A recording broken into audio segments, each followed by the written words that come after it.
Welcome back, Defenders. Jake here. So this morning, I was going to film my question and answer video, but yesterday I got on the internet, and good lord, Black Sea Fleet headquarters takes direct hit from cruise missile. Ukrainian attacks on occupied Crimea have continued, with the historic headquarters of Russia's Black Sea Fleet the latest target. This is happening. So to recap, 4 days ago, Ukraine successfully struck the alternate command post for the Russian Black Sea Fleet. This is located north of Sevastopol near Belbek Air Base. We don't have any close-up pictures or videos of the damage, but we do have satellite images. So here's the before, and here's the after. The entire southern wing of this command post was leveled. So anybody involved in Russia's Black Sea Fleet Command probably relocated back to their Sevastopol headquarters. Ukraine waited 2 days and then struck this building. The moment of impact of the second missile was caught on camera. I'll link this video down below if you want to check it out. The building was struck with at least 2 cruise missiles. And Russian military bloggers are saying ATACMS hit the building, but as you can clearly see from this picture, this was either a British Storm Shadow or French Scalp cruise missile. So, to the people of France and the United Kingdom, thank you very much. And here's a little bit, a video showing the building on fire.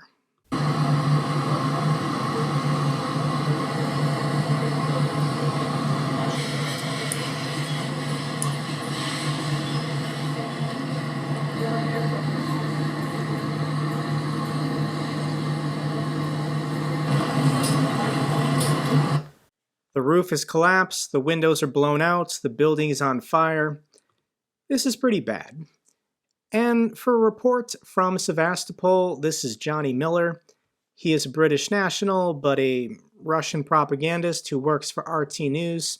He happened to be in the harbor at the moment of the attack.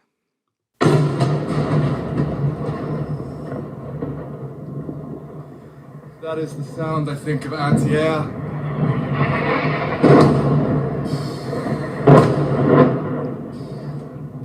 Anti-air right above me there. I'm in the middle of Sevastopol right now. It's a bizarre scene. People are just swimming down there.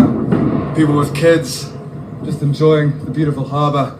And above us, the anti-air missiles are exploding in the sky. Sevastopol is currently under attack. So this British guy, Johnny Miller, is able to travel around Russia and film whatever he wants because he only says things that the Kremlin approves. But it's pretty hard to put a positive spin on the destruction of this building. Here's the satellite image from September 21st, and this is the day after the attack. You can see the damage to the building is quite extensive. Ukraine deliberately hit this building during the daytime. Normally, when you launch drones and cruise missiles, you do it at night, so it's harder to intercept and shoot them down. But Ukraine was confident they could get this building, and they wanted to hit it when it was full of people. And there are unofficial reports from Ukrainian sources that the Black Sea Fleet commander, Admiral Viktor Sokolov, was killed in this strike. Sokolov has personally ordered missile strikes on civilian targets in Ukraine. If he had survived this war and Russia loses, he would have been indicted as a war criminal and spent the rest of his life in jail. But he's dead now, so I guess he evaded justice. In addition, once again, this was the headquarters building. A 2-star admiral never travels alone. Dozens of high-ranking Russian military commanders are dead or injured, including many top generals. I don't know how to understate what just happened, because let's think about the equivalent to the US military. The equivalent would be if somebody struck the United States Indo-Pacific Command. The Indo-Pacific Command is located at Camp H.M. Smith in Honolulu, Hawaii, and Admiral John C. Aquilino was successfully killed. This is just insane. What just happened to the Russians? This is a big deal. I think this is bigger than the sinking of the Moskva. And there are people, idiots in the West like Elon Musk, who said, this is Russia's Pearl Harbor moment. Ukraine should not be allowed to strike Sevastopol, to assassinate their top commander, blow up their headquarters, because Russia would respond with nuclear weapons, triggering World War III, a Pearl Harbor moment. So here's Steve Rosenberg with the BBC. He's based in Moscow, and this is what he reports for the Russians' reaction. Just watch the main evening news bulletin on Russia's Channel 1, a 50-minute program. I didn't hear anything about the missile strike on Russia's Black Sea Fleet headquarters in Sevastopol. The Russians aren't even talking about it. They're refusing to report to their own people their Pearl Harbor moment. So why is this? And it's because Ukraine being able to successfully strike the Sevastopol headquarters conflicts with their narrative, the lies they tell their people that the war is going well and, in fact, the war is already over. These are the kind of stupid comments that I get from Russian bots on my YouTube channel every day. The war is practically over. Russia won. Get real, people. Enough of this propaganda junk. Grow up. This is the best that the Russian bots can do. They can no longer brag or advance about advancing anywhere. The regular Russian military has not advanced anywhere on the map in over 13 months. Not since the Russians took Lysychansk and Severodonetsk has the regular Russian military advanced anywhere. It was the Wagner Group that took Soledar and Bakhmut. Russia's most competent military commanders were Dmitry Utkin and Yevgeny Prigozhin, and Putin had them assassinated. So my question to the Russian bots is, how can this war already be over, when the entire justification for the war was the liberation of the Donbass region? This is the border of the Donetsk Oblast. Yes, Russia controls 95% of Luhansk, but Russia legally, according to their constitution, annexed all of this territory. They also annexed the city of Zaporizhia, as well as the city of Kherson. They don't control either of these cities. So how, in the third quarter of the game, can you just declare victory and say, you don't want to play the game anymore? This was your goal, Russia. This dotted line right here. This is the Donetsk Oblast. Your military, your regular Russian forces, have not advanced anywhere on the map significantly in 13 months. In fact, Russia controls less of the Donbass region today than they did 12 months ago. After losing Izium and Liman, they physically control less of the Donbass region than they did a year ago. So here's the truth. Here is a citizen of Sevastopol holding up a piece of paper stating that Crimea is Ukraine. The people of Crimea have lived under Russian occupation, military occupation for 9 years. They're feeding information, they're feeding intelligence to Ukraine's government, hoping to expel Russian forces and finally be liberated. And I don't want to take away from the complexity of this operation. From what I've gathered, Ukraine launched Neptune missiles first, knowing they were going to be shot down. They then launched a series of drones to exhaust Russia's air defense systems. Then last, they launched the good stuff, the Storm Shadow and Scalp cruise missiles. Perhaps Russia successfully shot down a bunch of them, but 2 still hit their headquarters building. So Russia can't protect their officers, they can't protect their assets. Crimea is exposed. Russia has to make tough decisions. Do they pull their military leadership and most valuable assets off the peninsula, Or do they pull air defense systems from Russia and the occupied territories to Crimea? Either way, this is a lose-lose for the Russian military. The memes online are pretty golden. I'm sure Zelensky had a good smile. So how can it possibly get worse for the Russian military? Ukraine situation reports, signs small number of ATACMS may soon be on the way. ATACMS would give Ukraine a tactical ballistic missile capable of hitting even highly fortified targets over long distances. So NBC News is reporting that when President Zelensky met President Biden in person promised that ATACMS were on the way and they were going to send a limited number. How many is a small number? And it's probably going to be around 200 ATACMS missiles. This is fantastic because this doesn't require any new equipment or training. ATACMS are launched from the HIMARS and the M270. Ukraine has plenty of these. They know how to operate them. All that the trucks need is a software update because I do believe they were initially restricted from being able to fire ATACMS. It's just a quick software patch, and then as soon as ATACMS are delivered, we're going to see this happen. Probably the first or second week in October, I do think the first ATACMS missile will start hitting Russian targets. What else? According to President Biden, next week the first Abrams tanks will be delivered to Ukraine. The training in Germany has already been completed.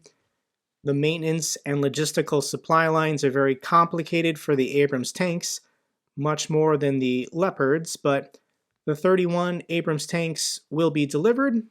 They are going to get the depleted uranium shells. These will make an appearance on the battlefield probably in the next month. The United States also announced their next security assistance package worth $325 million. The usual stuff: HIMARS, air defense systems, and artillery rounds. So for the next 2 weeks, I will be giving small updates on the upcoming US government shutdown. A majority of my audience is not American. Everyone is very concerned. How will this affect the war in Ukraine? So let me walk you through the basics. Clock ticking on potential government shutdown. Deflated House Republicans leave town with no solution for government shutdown. Speaker McCarthy brought up a vote to advance a bill to fund the Defense Department. For the second time this week, it failed. So Republicans are in the majority in the House of Representatives. To pass a bill, all you need is a majority. So if every House Republican votes for a bill written by House Republicans, it should pass every time. The reason why a budget is not passing is because House Republicans are fighting with House Republicans. It's pretty bad, and given Russia's influence on US politics and the war in Ukraine, I do think there's going to be a lot of fierce debating within the Republican caucus, and they're definitely not going to pass a budget by October 1st. Now, government shutdowns are incredibly common, unfortunately, here in the United States. They're not a good thing, but they're also not the end of the world, which is why members of Congress allow it to happen. So the last government shutdown lasted for 35 days. This was back in December and January of 2018 and 19. By the way, the last time House Republicans failed to pass a bill, this cost American taxpayers $5 billion. So what I think is going to happen is members of the United States military are going to get paid on September 29th. The US government is going to shut down on October 1st, and I do believe that they probably will pass a bill by October 12th. Now, if Congress can pass a budget by October 12th, then everyone in the military will be paid by October 13th. This is what happened to me when I served on active duty back in 2018-19. I missed 2 paychecks. Yes, I was considered essential service. I still went to my job every single day. Everything felt normal. I just missed 2 paychecks.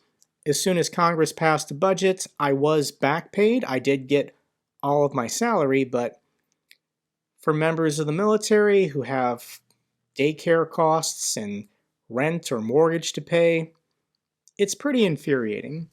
So if House Republicans don't pass a bill by October 13th, members of the military will be calling their representatives being like, WTF. Will this potentially go until November 1st? I hope not, but it is a possibility. Either way, anyone considered in an essential job with the Department of Defense will still be operating as normal. Anybody providing intelligence or logistics or maintenance or anything, training for Ukraine, all of that will continue uninterrupted. Those American service members just won't be paid until Congress passes a budget. And Speaker McCarthy did deny President Zelensky's request to give another address to a joint session of Congress. This happened last December when Nancy Pelosi was Speaker of the House. She allowed President Zelensky to speak. Kevin McCarthy declined. It's not really a big deal, but members of his own caucus, like Marjorie Trader Greene, she hates Ukraine and really likes Russia, so McCarthy is just trying to hold his caucus together to not lose his job. But President Zelensky did meet with Speaker McCarthy. I'm sure they had a good conversation. Speaker McCarthy posed for this picture in front of the Ukrainian flag signed by Bakhmut defenders that Zelensky gave to Congress last December.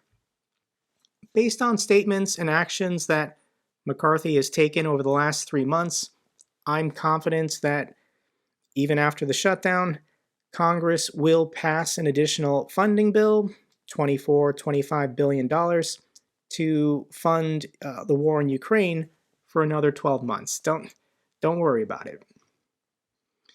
When it comes to the United States Senate, there's no debate. Here's a tweet from Republican Minority Leader Mitch McConnell, and he says, I was proud to welcome President Zelensky to the Capitol this morning and hear firsthand about the status of Ukraine's counteroffensive. American support for Ukraine is not charity, it's in our own direct interest, not least because degrading Russia helps to deter China. So this is Senate Majority Leader Chuck Schumer, and this is Minority Leader McConnell meeting with President Zelensky. Once the vote in the Senate occurs for funding for Ukraine, I think it'll get probably like 85 votes. President Zelensky also visited the Pentagon and met with senior military leadership. That was outgoing Chief Mark Milley, and that's Secretary of Defense Lloyd Austin. I don't want to forget about Canada. President Zelensky also made a trip to Canada, meeting with Prime Minister Trudeau. He did speak to a session of their parliament. This video is 19 minutes long. I'll link it down below if you want to hear the speech he gave to Canada's parliament. What else is going wrong for Russia? According to Ukrainian sources, the headquarters for the Russian 58th Combined Arms Army was destroyed in Melitopol by a HIMARS strike, wounding its commander, Lieutenant General Denis Lyamin, and killing or injuring other high-ranking Russian officers. Mariupol hospitals so full of wounded Russian soldiers, they've stopped accepting civilians. Residents of Mariupol who attend hospitals are increasingly told there is no room, they're just given painkillers, turned away, and then sent home to die in a calm atmosphere. Yeah, I don't imagine being a Russian medical worker in the occupied territories has been a very fun job, but it's bleak. Russia is preparing the next generation to die for their country. So these are Russian teenagers. Every child in Russia right now is being indoctrinated and fed propaganda daily that war is their destiny, war is the natural state of man, These 14, 15, 16-year-olds should look forward to joining the Russian military when they're 18 to go die for the empire. These red shirts and red caps, this is the Putin Youth Army. It's the youth organization that all Russian children are now indoctrinated into. And this is what Putin and the oligarchs want: a restoration of the Russian Empire's 1914 borders. If Russia can succeed in Ukraine, they'll Russify the people. Millions of children will be indoctrinated and told they're good Russian soldiers. Those Ukrainians will then be mobilized and sent to fight and die in the next war, whether it's Finland, Poland, the Baltics, the Caucasus, Central Asia. Putin is never going to stop unless we defeat him today. Mobilized Russians fighting in Ukraine are finding that they're not allowed to go on leave even after a year of active service. So it was September 21st of last year that Russia announced partial military mobilization. 300,000 men were sent to the military, and in 12 months, none of them have gotten leave. The only way you get leave if you're in the Russian military is if you bribe your commanding officer, or you're the nephew of somebody important. But for ordinary Russians in the war zone, they've been there for 12 months without a break. They're not allowed to take leave. They're not allowed to see their families. Honestly, if they did, they would probably desert and flee and not return to their units. Very depressed Russian soldier claims drunk superiors beat them for being drunk. In a call to a friend, the Russian soldier says that his unit recently received 46 replacement troops, 20 of whom have already been killed. If you want to see what it looks like when a Russian commander disciplines his own troops, here's a drone video captured by the Ukrainians of a Russian officer beating his own soldiers with a 2x4. They're just kind of lined up to accept their punishment. It's a disturbing video. I'll link it down below if you want to see it for yourself. Okay, let's get to the feel-good clips. The first one is a perfect gift. On her birthday, a mother calls her son, who had gone to fight for his country. She had no idea he had returned from the front lines to celebrate her birthday with her in person.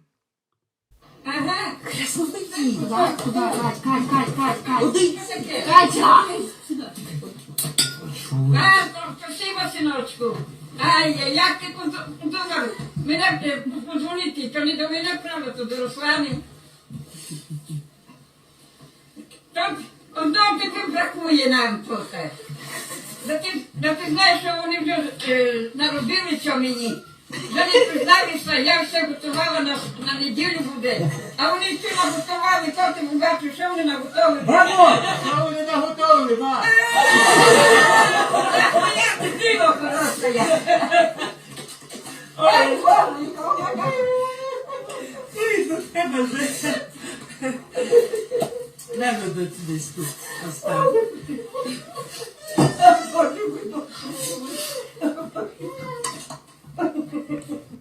Well done.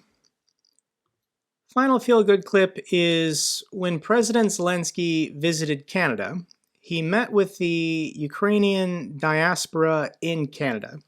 Canada has a very large ethnic Ukrainian population, so this was just a public rally that they could attend to see Zelensky.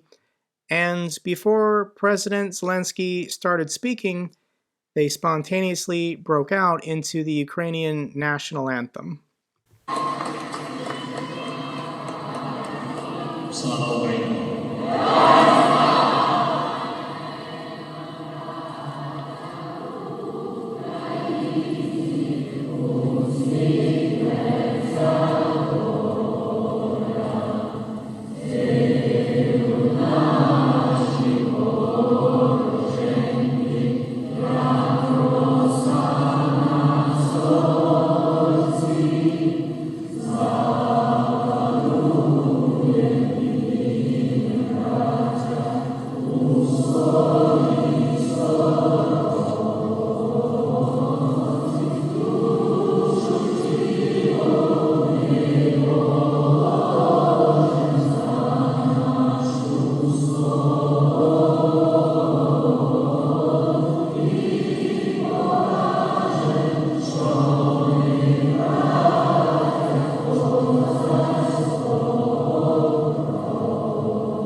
Ukraine's going to win this war and Russia's going to lose.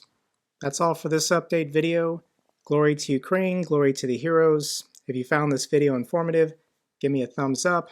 Best way to support the channel. Comments and questions, let me know down below. I love hearing from you guys. Till the next video, keep defending the truth, keep defending democracy.